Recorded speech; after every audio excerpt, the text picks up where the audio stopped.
And the way you sell your home may soon be changing. A deal between the Canadian Real Estate Association and the Competition Bureau means that sellers will have more freedom when they're dealing with real estate agents and trying to list their homes on the multiple listing service.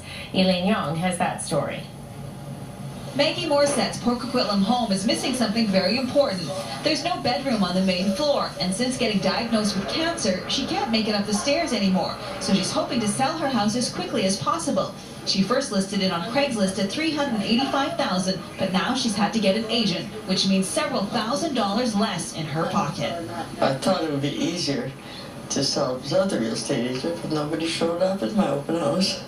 Maggie doesn't have time to wait for the new rules to come into effect, but she applauds any move that will mean more choice for consumers. Under the agreement between the Competition Bureau and the Canadian Real Estate Association, sellers will be able to access the multiple listing service, responsible for 90% of home sales in Canada, without paying the full commission. What home listers can do now is choose from a menu of services and really only pay for those particular services that they would like. Here we have a two-story, three-bedroom Georgian-style home located... The typical realtor commission for most major agencies in BC works out to a big chunk of change. On a $500,000 house, that's $21,000 plus HST.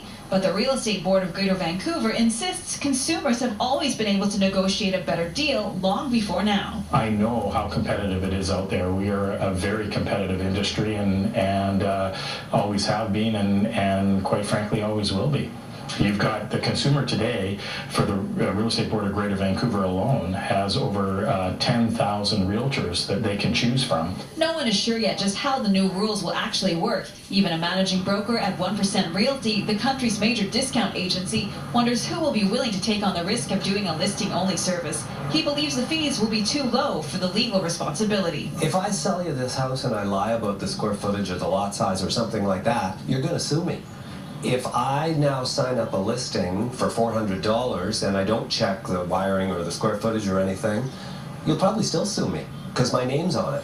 But for home sellers such as Maggie, having the option of saving thousands of dollars seems to be a win-win situation, and the sooner, the better. I just want to get somewhere and say, this is a place I'm going to live at and I'm going to stay.